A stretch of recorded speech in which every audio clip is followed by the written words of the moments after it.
So mayong adlaw no. Adlaw may karon og mata tungod kay nay nag-request magpamanyanita. Pila ka tuig na sad ko wala na ka uban og manyanita no. So ka-experience sa taga sa karon og manyanita. Man ako si Papa og si Pastor Ryan. Morning manyanita nga daghan ng kanta, tulura ang mo kanta. Wala kang nga mata ang mga kasabot. Asa ba sila?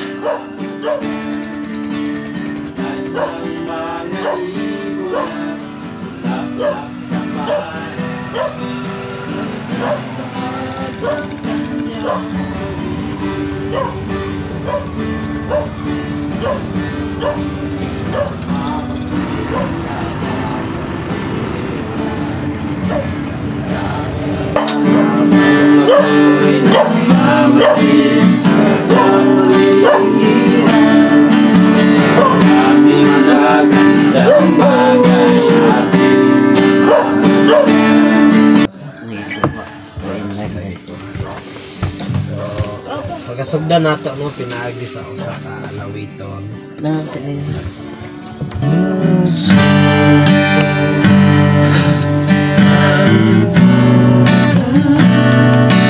Bansa dako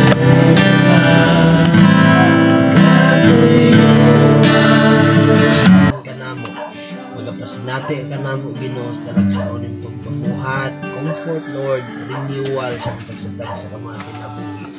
Happy birthday, Ate Winda. Ako mga pag-ampo, mga panghinaot nga ang Ginoo atiman siya kanunay sa imong kinabuhi. Wala nga kung mga pag-ampo sa Ginoo nga kanang mga daghan pa nga mga katuigan ang iyang ipaabot sa imuha uban sa madagayaon nga panalangin diya kanimo uban sa imong pamilya. Happy birthday, ma.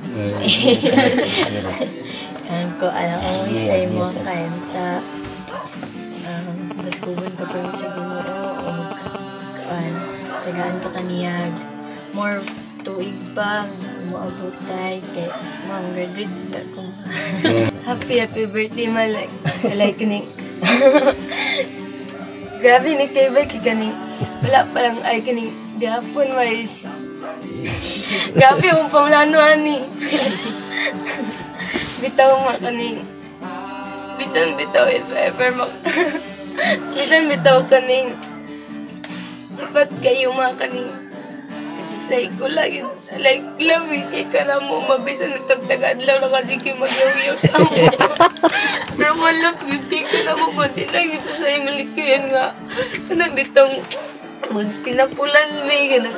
Nami-mistake nga mahimo pero malove gid kay ka naman wala kita sa muna-una nga si Papa ra mong love kay si Papa ra lagi pero ako biya duwa mong love wala bigi palabon sa imuan. Amen. And ang akong wishes man prayer always is mas gugod ni Lord imong lawas and then no more birthdays to come kay magandang kami na. Ako sunod pumunta sa talan, salamat sa higayon nabisitihan kami ninyo din eh. Gapon pa mo pinagplano pero wala lang sa kuan ba. Tapos may kabi rin naglisod kami ang sawa na magpalit sa among ikuan kay naman sinapaluban din tanaw. Amo na sa gilan niya magtumig kuan, magtumig sa kay magtraining ng si Jeric, amo na sa gilad may gipalit. Nakapalit good me.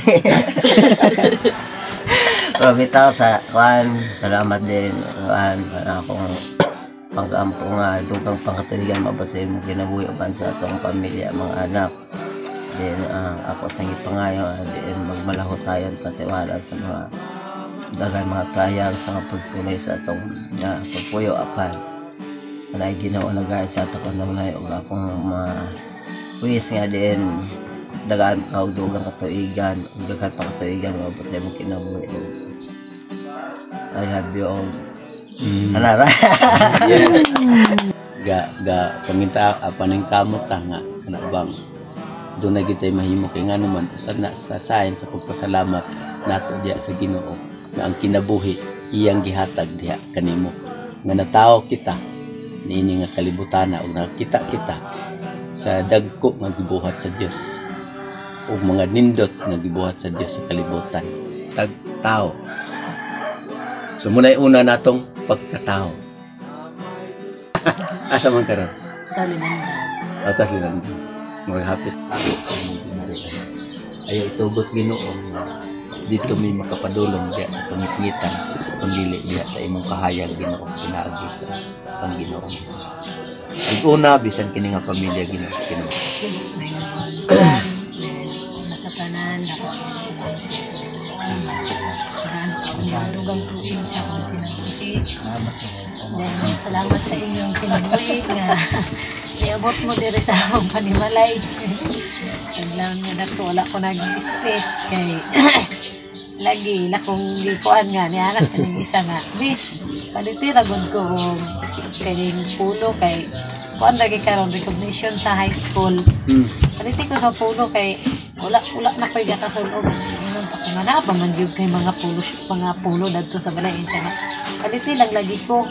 Ingon sa dining mga bata, mamang dito lang ka magbalit ila ni Abigail.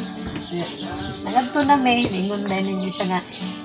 Tagay lang ko din nag-isa kalibugi kay muuna namin ni JJ dito ila ni coach kay nag-training si Jeric dito na dahil mga paso. Wala ko nagdahong nga.